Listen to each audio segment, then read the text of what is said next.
Salam guru hebat. Berikut adalah tugas demonstrasi kontekstual modul 1.4 tentang budaya positif, yaitu penerapan segitiga restitusi di sekolah oleh Nimadi Sriarti CGP Angkatan 11.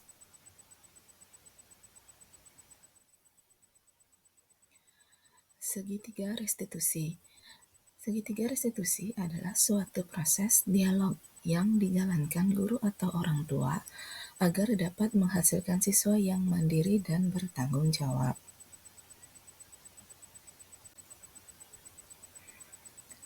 Segitiga restitusi terdiri dari yang pertama, menstabilkan identitas, yang kedua, validasi tindakan yang salah, dan yang ketiga, menanyakan keyakinan.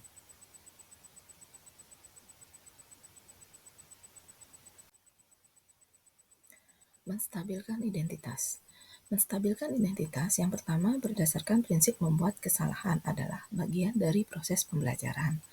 Kemudian, menggeser identitas gagal ke identitas sukses.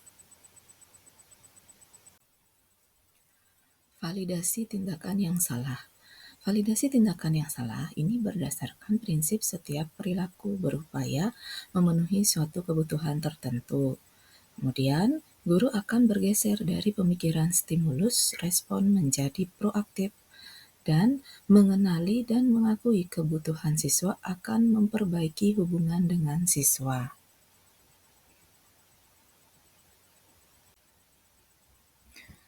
Kemudian, segitiga restitusi yang terakhir yaitu menanyakan keyakinan, di mana di sini siswa akan diberi pertanyaan-pertanyaan bermakna untuk memunculkan motivasi secara intrinsik dan mampu mengaitkan keyakinannya dengan tindakan yang salah. Kemudian kita lanjut kasus pertama. Selasa siang, Bu Sriarti tidak bisa mengajar pelajaran matematika di kelas 11 AK3 karena harus mengikuti pertemuan MGMP di SMKN 1 Amlapura. Bu Sriarti pun memberikan tugas kepada siswa kelas 11 AK3 agar kelas tidak kosong. Namun, Purnami tidak mengerjakan tugas tersebut. Ia malah tiduran di meja dan akhirnya justru tidur sungguhan. Akhirnya, saat pengumpulan tugas, Purnami tidak mengumpulkan. Keesokan harinya, saat mengoreksi tugas, Bu Sriarti menemukan satu anak yang tidak mengerjakan tugas, yakni Purnami. Padahal, berdasarkan buku presensi, hari itu Purnami masuk sekolah. Saat istirahat, Bu Sriarti pun memanggil Purnami untuk klarifikasi.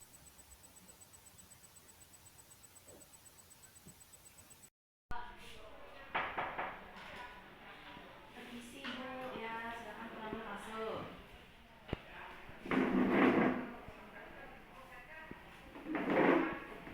Untuk apa Ibu mencari saya Bu? Nah, Ibu tahu nggak mengapa Ibu panggil ke sini? Tidak Bu.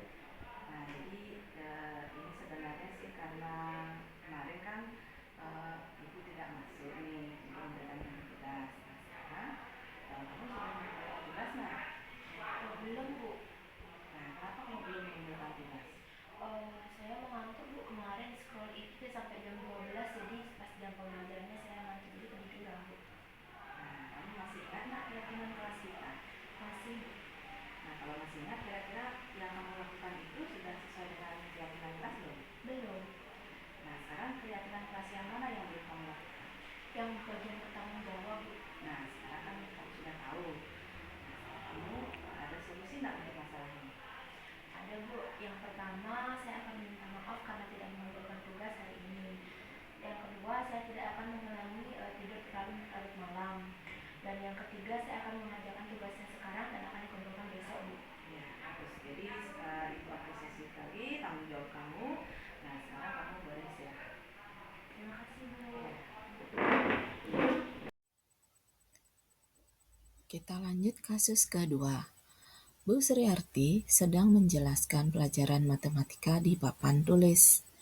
Bu Sriarti memperhatikan ada murid Bu Sriarti bernama Agus tertidur di kelas, sehingga dia tidak memperhatikan penjelasan Bu Sriarti. Ketika Bu Sriarti memberikan sebuah pertanyaan, Agus tidak bisa menjawab dia hanya terdiam dan matanya masih terasa mengantuk. Kemudian, setelah jam pelajaran selesai, Bu Suryarti memanggil Agus ke ruang guru untuk melakukan diskusi. Misi. Iya, silakan Agus. Ya. Ada apa Bu dengan saya? Nah, tadi saat pelajaran ibu perhatikan kamu tidur di kelas ya? Iya Bu, tadi saya tidur di kelas karena saya merasa ngantuk. Ya, yang namanya orang ngantuk ya pasti akan tidur ya. Jadi semua orang itu bisa mengalami hal seperti itu. Nah, tidak hanya kamu saja, mungkin teman kamu atau ibu juga bisa seperti itu. Iya Bu, saya minta maaf karena sudah tidur di kelas waktu jam pelajaran. Ya, tidak apa-apa. Sekarang mari kita cari solusi untuk membantu kamu menyelesaikan masalah kamu ya. Baik Bu. Nah, sekarang kamu tidur di kelas kan pasti ada alasannya. Nah, ibu ingin menanyakan apa sih alasannya? Saya merasa lelah dan ngantuk Bu karena tadi malam saya begadang main game sampai larut. Ya, sekarang ibu tanyakan apakah kamu masih ingat tentang keyakinan kelas yang kita buat bersama? Iya masih. Nah, sekarang ibu ingin memberitahukan kamu, coba kita ingat dan sebutkan keyakinan kelas apa yang kita sepakati bersama. Disiplin waktu, berdoa sebelum dan sesudah pelajaran, bersikap santun dan hormat kepada orang lain, dan mendengarkan guru ketika menerang. Nah, sekarang apakah tidur di kelas itu sudah merupakan sikap santun dan menghormati orang lain? Tidak. Ya. Nah, jadi istilahnya kamu kan sudah tahu bahwa kamu sudah melanggar dari keyakinan kelas tersebut. Memang sih tidur itu kan menimbulkan rasa senang, tapi tidur di saat jam pelajaran itu tidak baik. Nah, sekarang langkah selanjutnya apa yang kamu lakukan supaya tidak tidur lagi di jam pelajaran? Saya di rumah akan tidur lebih awal dan tidak begadang sampai larut malam Bu, agar di kelas tidak mengantuk dan tidur. Ya, jadi mulai sekarang kita bersama-sama melakukan keyakinan kelas yang sudah kita sepakati bersama untuk mencapai sebuah kesuksesan dan kamu tidak mengulangi perbuatan itu lagi. Baik Bu, terima kasih. Ya, kalau begitu silakan kembali ke kelas dan belajar bersama teman-teman kamu. Baik Bu, saya permisi. Ya.